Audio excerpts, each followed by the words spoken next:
Hey everybody, welcome back to another episode of Tasty Trails Travel Pod. If you love exploring a city through its food, today's episode is going to make you very hungry. Today we're heading to New York City, one of the most diverse food destinations in the whole world, with someone who literally built a career around eating his way through it. I'm joined by Scott Goodfriend, the Chief Eating Officer of Ultimate Food Tours, where he leads food tours and experiences all across New York City. We recorded this podcast a while back and travel and life kind of got in the way, but since recording, I actually went to New York and went on one of his food tours. It was so much fun. I ate amazing food, learned so many fascinating stories and bits of history, and got to experience the city in a really unique way. Today, we're going beyond pizza and bagels and diving into the neighborhoods, immigrant communities, hidden markets, and under-the-radar dishes that tell the real story of New York through food. From Brighton Beach's Central Asian flavors to Chinatown's regional cuisines, Scott shares how to eat like a local and how food can be the best lens for understanding the city. But before we dive in, I wanted to take a moment to acknowledge everything that's happening in the US right now around immigration and ICE. So much of what makes travel, food, and just living life so meaningful is the people and the cultures behind everything that we love. Besides the natives, everyone is an immigrant in the United States, and all of us are what make the US such a vibrant, flavorful, and as culturally rich as it is. Make sure to stick around to the end of the episode. I'm going to share some resources to support immigrant communities and other anti-ICE organizations. But for now, let's go. Hey, Scott, welcome to the podcast. Hey, Katie, thank you for having me. Yeah, thanks for being here. Can you start out by telling people who you are, where you're from, and what you do? Absolutely. My name is Scott Goodfriend. I am the Chief Eating Officer of Ultimate Food Tours, and we lead food tours and cooking classes around New York City. That's amazing. I'm so excited to talk to you because I know that New York it's tough to talk about cuisine-wise just because there is a little bit of everything. And I know that, a lot of people think of bagels and pizza and stuff, which is delicious and great, but I wanted to go a little deeper into that and kind of beyond that. And so I think you're the perfect person to talk to. For you, what comes to mind when you think about food in New York? Yeah, absolutely. So what I think about when it comes to food in New York is that it's a window into the cultures that have made the city. So I think when you look at a lot of the foods that are in New York City, you could get something from all over the world, but they all have their New York spin on it just based off of the ingredients they've had available. And it's been like that forever. So I really think that eating is the best way to get an insight into different food cultures, but also to understand New York as a whole.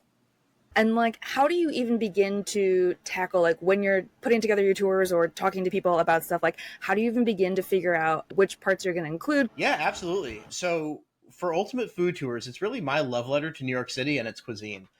So what we try to do for Ultimate Food Tours, when we add a restaurant to a tour, is we try to make it follow a cohesive story. So for example, we have a Chinatown tour that's the most popular. We want people to experience most of China's 8 culinary traditions, but through that, understand the people that have made Chinatown what it is.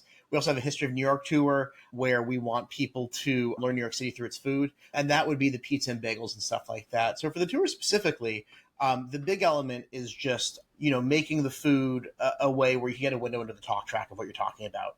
I think when it comes to recommendations with people, there's a few different ways that we could go with it, but my tastes have changed based on the restaurants that I've recommended. I've gone from trendy things to fusion things, and right now I'm just very into old school New York and old school ethnic things. I've lived in Brooklyn for about 5 years, so if you go really deep into Brooklyn, you can get some really good, food from Russia. You can get some really good red sauce food, just things like that. So those would be kind of the two branches of my food recommendations, both for how I recommend them to people and how I add them to the food tours. Yeah, so how did you even kind of get into deciding to giving food tours and stuff? Where does your love of food come from? My parents are big foodies. I grew up in Los Angeles, and when I was young, my parents would actually try to cook one cuisine a week. So they would either make it. I love that. Yeah, it was cool. We were in LA, so they would either make it or we would go out. We were on the West Side, so there's a big Persian community out there, a big Asian community and stuff like that. So we got to try a lot of different things. When I moved to New York City, it was a little bit different. I moved here as a freelance TV producer, which basically meant I would work on one show for a certain amount of time and then have a couple months off to find the new one. And I was really bored just sitting in my apartment looking for jobs. So I said to myself, I should probably just go see the city and find a coffee shop to work at in a different area. And I was like, well, I need something to eat if I do that. So let me find a restaurant. Then I was like, I don't want to sit in a restaurant all the time. Maybe I'll just have some snacks. So I started putting food tours together just for my own entertainment. And over time, my friends heard about it. They're like, are you going on food tours by yourself? Like, could we come too? And at the time, I was about a mile away from Chinatown, was always going down there. I took one of my friends out there and her husband, and she's like, you got to do this as a business. I was like, I don't really want to market it. And she goes, just put it on Airbnb experiences and see what happens. So we put the Chinatown tour on there in 2019. It did really well on Airbnb, and people kept coming back and asking for more. And I was like, I got to write more tours. So I basically just kept writing tours based off of what people were asking for, what my interests were. And now we're up to 5 tours in New York City and 4 different cooking classes. Oh, wow. That's really cool. And so, yeah, like, what do you do? So what do you do with, like, in the Chinatown tour, for example?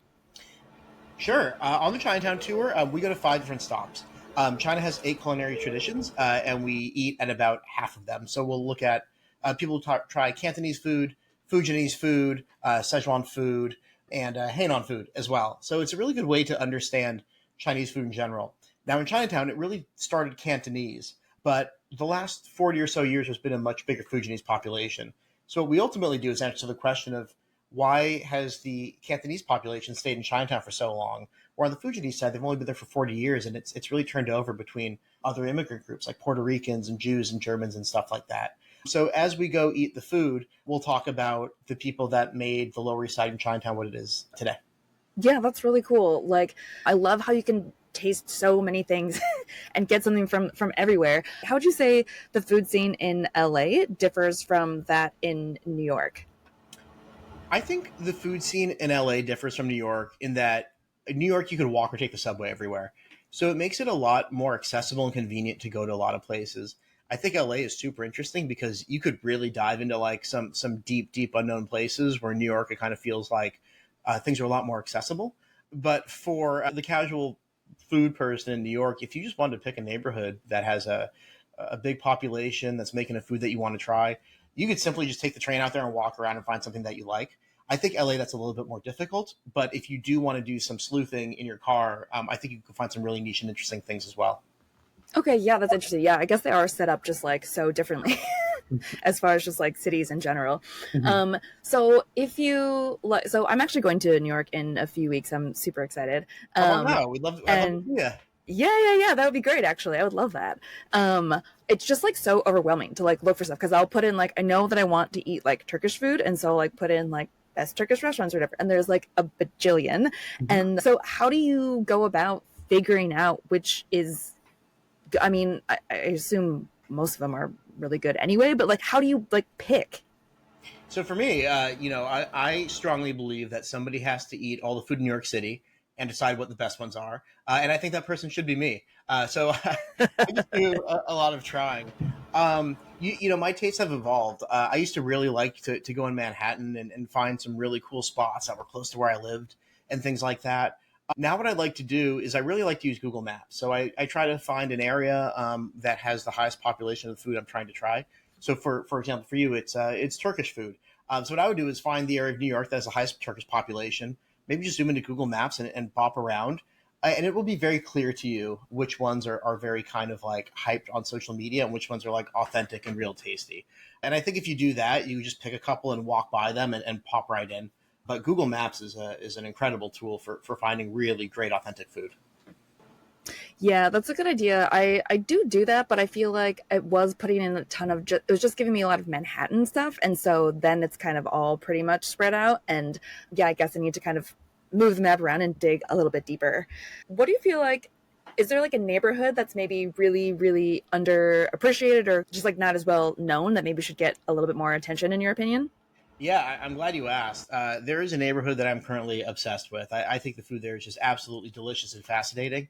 And that neighborhood is Brighton Beach. It is historically a big Russian neighborhood, but there are people from all over Central Asia. And if you just look at the population in Central Asia, you are between the Middle East, Russia, and Asia itself. So all the food in those countries has different combinations of that. And you could get some really delicious things out there. I mean, you could get anything from nice caviars and smoked fishes on Brighton Beach. We've actually been doing a caviar tour lately out there, which has been pretty fun. Yeah, it's fun. It's a really fun one. We've been doing that. There's a great market called Tashkent, which is like Central Asian Costco, and you can get like plovs, salads, like anything that you see from a hot bar, kebabs and things like that from there. And then you could also get things like Uyghur food. You could get like a combination of like Chinese food with a lot of Middle Eastern influences, like cumin and peppers and things like that. But if you go down there, it's really interesting food, and it really doesn't feel very touristy. It feels very off the beaten path and authentic. And it's been great going down there. I'm actually really glad that you said that because that's one of the top things to do on my list. I've been learning Russian for the last year. Oh, And so I wow. was like, oh, I have to get, and I was obsessed with Nora. And so I was like, oh my gosh, like when I go, I have to go down there and spend some time and like maybe practice my Russian. We'll see. But just to be kind of like surrounded with the language and the food. And I've spent some time in Russia and I love, I mean, when I travel, one of my favorite things to do is just like go into a grocery store and like look at the snacks and look at just kind of how it's different than the other grocery stores around the world that I've seen. And I just find that to be like such an interesting window into the culture, strangely enough, is like their grocery store. And so, yeah, I'm so glad you said that because I am really, really, really excited to go. Yeah, I think we have a lot of similarities there. I mean, I love that too. And if you go to Brighton Beach, it's an incredible collection of grocery stores. I mean, Tashkent is my favorite market in the city by far now. Oh, They wow. have their Okay. meat there. Yeah, it's real Russian. They have net cost down the street. I mean, you could find some really niche things and people making food there. You will, if you speak Russian and you like markets, I mean, Brighton Beach all day. It's fantastic. And you can go to the beach if it's nice out too. Oh, yes. And I've actually never been to Coney Island either. So I want to go check that out too. Mhm. So, oh man, I'm getting really excited. Yeah. Get after it. Is there a dish that like New Yorkers swear by that maybe tourists don't know as much or? So that's a great question. I think in New York, well, I'll give you my answer because you're asking me the question, and I just, I've been preaching the gospel of this one dish lately, and I'm not entirely sure what it's called, but I'll try to describe it so the listeners can hear. But in New York, there's a big noodle culture. I mean, people love Chinese noodles, pastas, et cetera, et cetera. And recently, with the weather being as hot as it's been, and with the summer being as hot as it's been, people want noodles but cold ones. And I went to a restaurant called All Olle. It's a Korean restaurant, and they gave me this like really cold buckwheat noodle soup. So the soup base was like freezing cold pork broth with like an Asian pear and pork combination with the broth. It came out almost slushy, like it was so cold, like on the verge of freezing. And they had the chewiest buckwheat noodles, and it was the most refreshing, satisfying, killer cold noodle dish that I've had. I do see it popping up in different places in Koreatown. I don't think it's exploded yet, but Korean food is certainly having a moment in the city. So whatever this cold noodle dish that honestly I wouldn't be able to pronounce if I was looking at the name of it in front of me, it's killer, and I've seen it in a lot of places. So that would be at the top of my recommendation list. And is there any dish that's been like, I know Instagram is huge just everywhere. So even if something it doesn't taste that good and just is Instagrammable, people are willing to flock to it just so they can like have the picture or the video of it. In your experience, is there something that's blown up kind of Instagrammable but that is worth the hype? Oh, that's a really great question. So the answer is yes. Wow, I think I need a moment to think about this one because that is a really killer question. All right, I got it. It did just come to me. I was very stressed out. I don't know if you could see me, but I was Sorry, yeah, sweating that one was on there. the list. Uh, all right, so the food that is very Instagrammable, that is 100% worth it, is the burger at Red Hook Tavern in Red Hook, New York. Um, Oh, that's kind of all over Instagram. It's by the same person that has a Hometown Barbecue, which is one of the top barbecue spots in the city. And then they make a burger at this tavern. It's very hard to get into. You kind of have to figure it out. Maybe go at an off time or something like that. But their burger is all over Instagram, and it is better than advertised. It blew me away, and there's not a lot of pomp and circumstance to it. It's kind of just like I think it's just a burger and cheese and maybe some onions or something. But it is a killer burger. what makes it so good? Or I mean, maybe you don't know. Yeah, To yeah. you, what makes it so good? Yeah, so I think the simplicity of it's really nice. It's very familiar. You're going to get the flavors of a normal burger. It's very juicy. It's very, very well seasoned. Like it's kind of like a flavor bomb in your mouth. And the bun's real interesting. Instead of being really, it's like a brioche. So like the outside of the bread is almost chewy a little bit, and the inside super light. It just works together really well. And I mean, people talk about ratios and mouth feels and stuff like that, and it's got it all in a way that a lot of burgers don't. I mean, it stays together without being too hard to chew, but it doesn't fall apart, but it still stays tender. It's like a modern marvel. And what about desserts? I know, wasn't the cronut invented in New York? It was at Dominique Ansel Bakery on Spring Street. Actually, tip for your viewers: if you're planning a trip to New York, the cronut's a bit easier to get, but you could actually pre-order it online. So you go to Cronut pre-order, and you can place your order. You usually have to do it a couple weeks in advance, but you just go to the front line, pick it up, and eat it back. So we do that for our dessert tour, and our guests really love Oh, it. Yeah, yeah, that is a very hot tip. yeah, yeah. That's one of my cut the line tips for everyone: pre-order your cronuts. Do you like those? Are those good? I Oh yeah, yeah, they're amazing. So it's actually funny you ask. Like I feel like we like have discussed this off the camera, but like we really haven't. This is our first time chatting about this. But the first food that I really tried to try the best of in New York City was donuts. I love donuts, and I was kind of early on to the donut craze. When I was growing up in LA, there was a place called the Nickel Diner, and they came out with a bacon donut in like 2008, and I brought it to my office at the time. And I remember the boss being like, this is disgusting. I hate this. And he tried it. He's like, all right, that was really good. And I think I won like a gift card or something like that for Oh, the nice. best dessert contest. Yeah. So I was really into the donut, keen to be in the donut craze. So I went around the city looking for the best donuts. And when the Cronut came out, it was very, very hard to get, but it was totally worth it and blew past all expectations as well. Like it is really special and incredible. So, 5 out of 5 stars for the Cronut. Okay, okay. I'm also into the really giant milkshake, the freak shakes or whatever. Mhm. I have a pretty big sweet tooth, and so there's Nice. a lot of sugar to go around in those, and so Uh, yeah, I'm. Oh my god, there's just like so much to be eaten. mhm. Um, as far as like, so you can find like every culture in New York, but can you also find food from around the rest of the country? Like, can you find like Creole stuff or stuff from the United States that is because also the states are so huge that it's also very regional. Mhm. Do you find that you can also find domestic national dishes or whatever as well?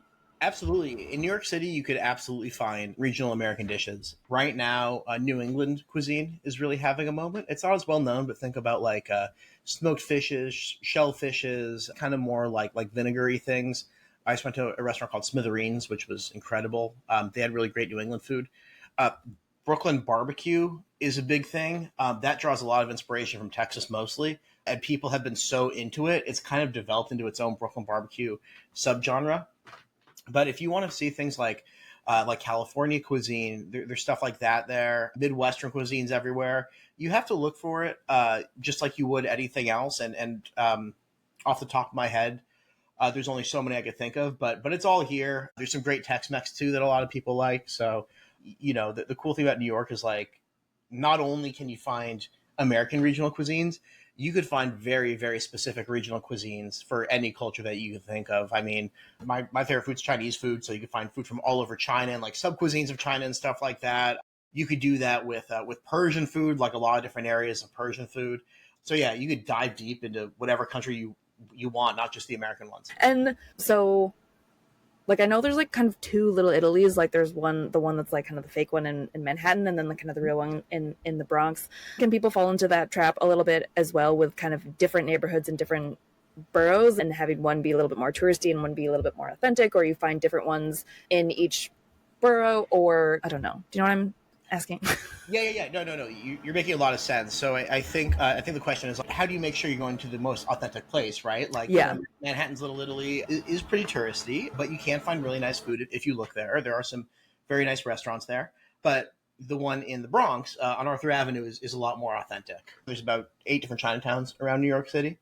So I would say when you are doing research, you can really dive into just look for the biggest population and neighborhoods of the food you're trying to look for. I'll plug Google Maps again, but you'll get a big concentration of things there and poke around it. It will make sense to you.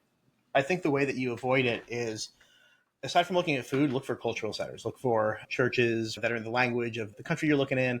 There's a lot of groups that help people from certain places get job placements in other places, and you can find a lot of those things listed on Google Maps. So I think if you're between a few, if you see a bigger concentration of those cultural things outside of food and the food kind of, you're not really sure, go ahead and go to one of the more cultural things. And, to plug Ultimate Food Tours, if you don't want to deal with it, take one of our food tours. We'll take you to the cool local spots. Heck yeah. And do you have any tips on people on how to like going to the restaurant is a great start to get to know the culture and stuff, but Mhm. to connect with the people there and the business owners, or just kind of even dive deep like while you're in the restaurant? Absolutely. So my favorite part of running this business is meeting the people that own the restaurants. The cool thing about New York is I think we get an attitude for being a bit gruff, but people are very, very happy to see you.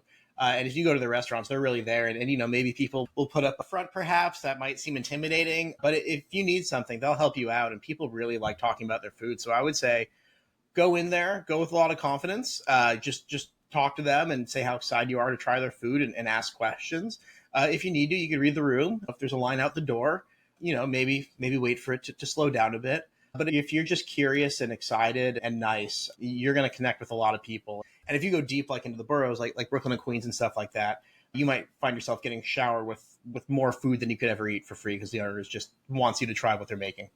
Yeah, I mean, do you think getting farther away from Manhattan, I don't want to say like the more authentic you get, but I suppose you're certainly getting less other tourists who are there as well. And so do you find the experience changes a little, or? Yeah, I think if you leave Manhattan, the experience can definitely change. I think in Koreatown and Chinatown specifically, if you go to those neighborhoods, you're going to get a really authentic Chinese and Korean experience. It is Manhattan. It is the most visited tourist area in the United States and probably one of the top ones in the world. So you certainly will get some places that are more catered to tourists rather than locals. So if you do go to the boroughs like Brooklyn or Queens, you're often going to find more authentic stuff. But that doesn't mean that it's not going to be good in Manhattan. I mean, if somebody has a restaurant in Manhattan, it's there for a reason because it's really expensive and hard to operate there. So it's going to be good. So while you can really find those ethnic things out in the boroughs, if you're there for your first time, it might not be worth traveling that far. Hey, Tasty Trails listener! Surprise! It's not Katie, but it's Victoria. And I just wanted to let you know about my podcast. It's called Worlds Collide, the podcast about moving abroad. And I have guests from all over the world who tell you their stories of moving abroad. So if you're curious about that, then check it out, Worlds Collide, wherever you listen to podcasts. And also, Katie was a previous guest on my show, so definitely check it out, Worlds Collide, the podcast about moving abroad. Now I let you go back to your Tasty Trails episode. But don't be afraid to try the food in Manhattan. They're there for a reason, and more often than not, you're going to have a really great meal. Yeah, that makes a ton of sense.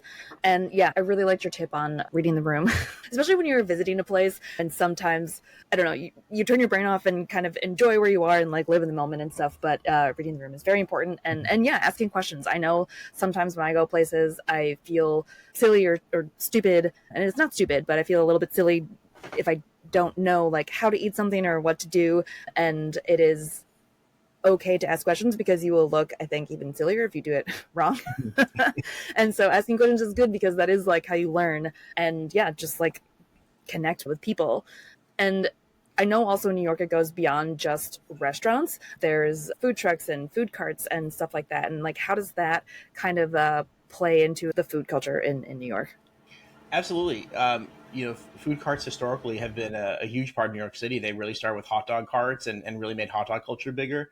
And now food carts are mostly more Middle Eastern focused halal food, so like shawarmas and pitas and things like that. And a lot of that has to do with the amount of South Asian cab drivers that are often getting a quick bite to eat. I think with the carts, you're going to get a lot of the same stuff. A lot of the hot dog ones are making the same thing with the same meats, but you could research and get some deep ones. There was a guy making kati rolls in the 40s that were incredible, like some regional Indian specialty. There's been a lot of places too that have started as street carts and expanded. One of the most popular restaurants in Chinatown, it's called Wafeng. It's just a pork over rice place. They just serve pork and some other meats over some rice. It's very bare bones, but there's usually a 45-minute to an hour wait to get it. And years ago, wow. The owner started with a truck and expanded to a modest storefront. So a lot of people do start there. I think, though, the last 10, 20 years, a lot of the people launching their businesses have done them at the markets like Smorgasburg or some of those food halls. And I think that's really replaced the food trucks in a lot of ways as the mode for people to experiment to see if it will work before they open a bigger business. Oh, okay. That's really interesting. How would you say like your relationship with New York has changed since you've started to be, I guess, like more intentional about what and where you're eating and kind of getting to know and connecting deeper with the restaurant owners and everything? Yeah. So my relationship with New York City is constantly changing. I mean, I've been here for 15 years. The thing that I really like about the city is that if something works, people will let you know. If something doesn't work, they're going to let you know as well. So there's not a lot of room for things that are failing and stuff like that. So I could talk about my journey when I first moved here. I really liked the trendy Manhattan restaurants that were hard to get into. Really thought the fusion food was interesting. And then I got really, really into people embracing the take on American food. I think for a long time, people looked at Italian American food, Mexican American food, Chinese American food as like a watered down, not as good version, which you can make that argument. However, there are people that have really embraced these food trends that have been like, you know what, like let's treat American Chinese food or American Italian food like its own region in Italy or China and embrace it and make the best version of it as possible. So when you look at the Carbones, a major food group, they really did that with Italian American food. I mean, they're making some of the best chicken parma in the city, some of the best penne vodka in the city, and it's all Italian American food and the embrace around it. Right now, I moved to Brooklyn about 5 years ago. I really like digging deep and going to authentic, more kind of authentic places where people are from the country, that they're doing it, places where I could just get right in and have a really good, interesting meal. And I'm really obsessed with Becky food right now, just like the kebabs and the pilafs and the lagmans and stuff like that. That's my current obsession. And if you go deep into the Brighton Beach area, you can find some really great examples of that. Do you have any cuisines that are like on your list that you still haven't like hit yet or explored? Yeah, there are definitely cuisines on my list that I would like to explore deeper, I would say. There's a place called Sofre that has Persian food, which is a bit famous, but I've really been wanting to try that. It looks great. The other cuisine I'm really, really into is the Western Chinese, like the Chinese Muslim cuisine that's out there. There's a place called Caravan that I've been dying to try. Just the combination of like the hand pulled noodles and like, Chinese techniques and Middle Eastern flavors, I find really interesting. So I guess as I say this, I'm kind of like, yeah, I want more authentic stuff, but it's kind of swinging back to where I was before, where I'm like, oh, I guess it's fusion food when it comes down to it. But those are the two cuisines that really stick out in my mind of ones that I want to try. And Korean food, I'm trying to get better at liking. I had a meal at all that was just incredible. And I'm trying to look beyond the Korean barbecues and things like that. But I'm really excited and confident in myself that I'm going to do it. That's awesome. And I also I just think it's so cool to have the opportunity to be able to discover that kind of in your back door. Like any day you can wake up and be like, oh, I think I'm going to have this one today or whatever. I just think that's so exciting and such a generally unique thing to have available to you. Can you give people who are visiting, we've already given some amazing tips on food and stuff. Do you have any non-food related tips for visiting New York? I do, and I'm glad you asked me this. This is my best tip. I haven't really given it out, so you're going to get the world exclusive into my tip. Ooh. For New York, and it's going to make sense to you when I tell you. It's not going to be a nothing burger, but maybe it will be. But I think it's pretty good. Have you been to New York before, Katie? Yeah. Okay, cool. So you might know how hard it is to find a restroom in New York City. Yeah. To always have access to a restroom that you don't have to sneak into or anything like that, go to the public libraries. They have public restrooms and you don't need a card to get in. So my biggest hack is if you need to use a restroom, find a public library and you can use the restroom there. Oh my God, that's amazing because also I am very generally a rule follower, and so it stresses me out to no end to be like, okay, I'm gonna like run into Starbucks or McDonald's or something and just like I am such a bad actor too. I like try to like look at the menu and like go to the bathroom and like run out. Like it is so stressful. So yeah, that is an amazing tip.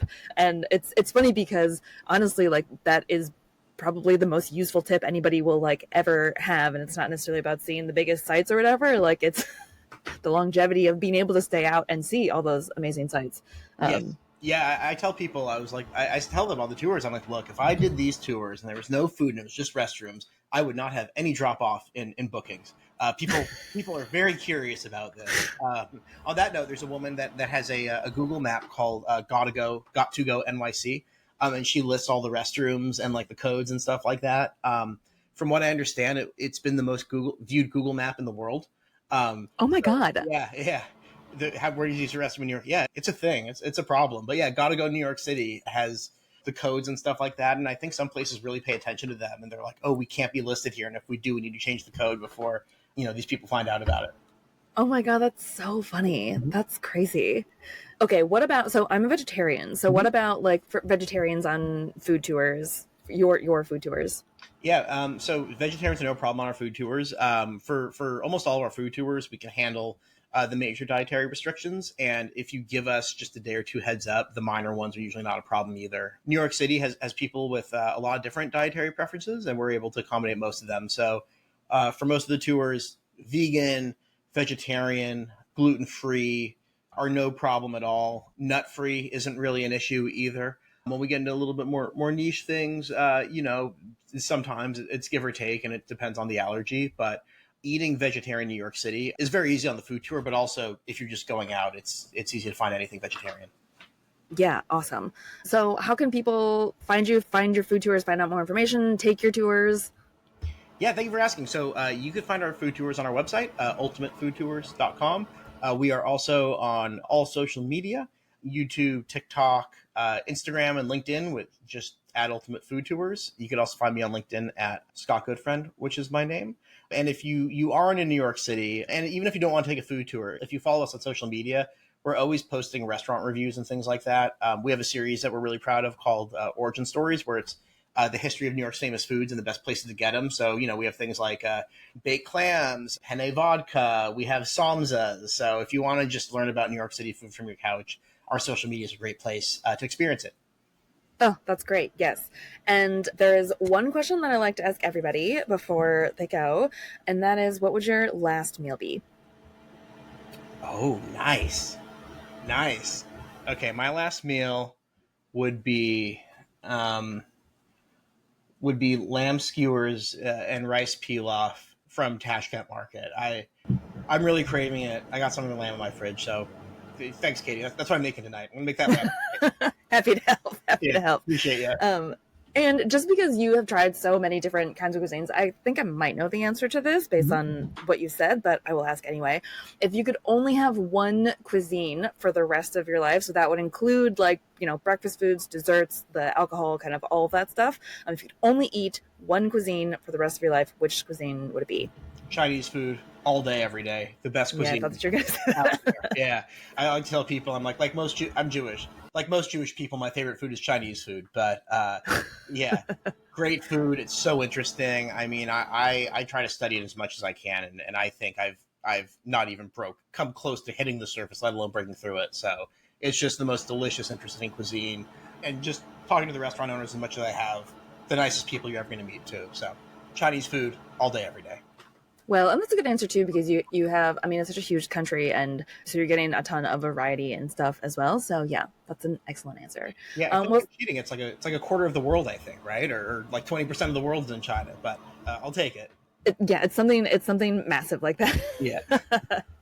How's your Mandarin or Cantonese? Have you learned any as you've kind of been chatting with people? Or it's horrible. I go to Spicy Village, and the waitress Connie has been very kindly trying to teach me words here and there, and I am not a good student. I know ni hao, shishi, zaijian, the pleasantries, and I just learned peng yo, which I think is my friend.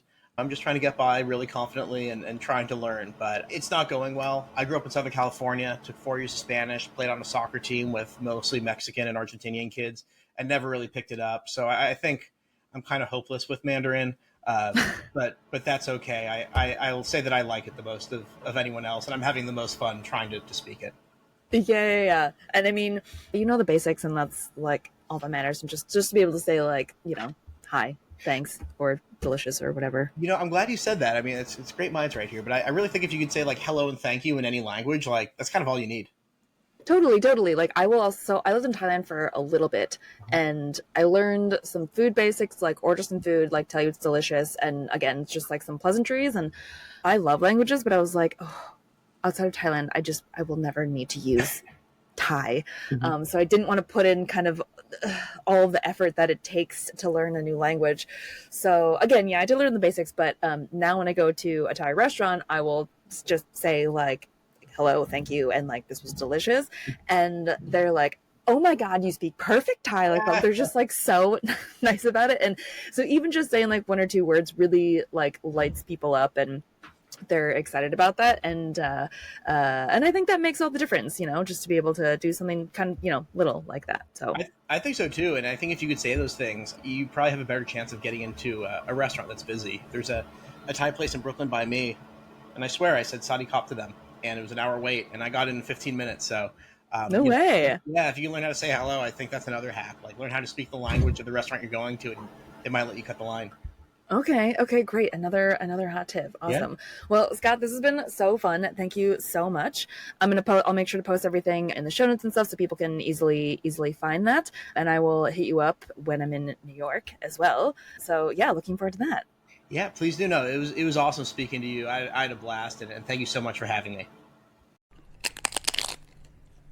New York is such an incredible city, and a huge part of what makes it that way is its diversity. The languages you hear on the street, the neighborhoods shaped by the generations of immigrants, and the food traditions carried across oceans all come together to create something you just can't replicate anywhere else. And that's something worth protecting and standing up for. The flavors we celebrate on this show come from real people, real communities, and real stories. If you're feeling called to support immigrants and their families in the U.S., I've linked some organizations in the show notes. There's ACLU, National Immigration Law Center, Immigrant Law Center in Minnesota, and there's this amazing page that somebody else put together with a ton of different links on how to help in Minnesota specifically. But even just learning more and staying informed makes a difference. So thank you so much for being here, for caring about culture and connection, and for exploring the world through food with me. Don't forget, if you are in New York City, make sure to check out Scott's tours because, like I can say from actual literal experience, they are awesome. Please share this episode and the resources with friends and anybody that you know, and always feel free to reach out if you need to talk. So I'll see you back here next time. Bye.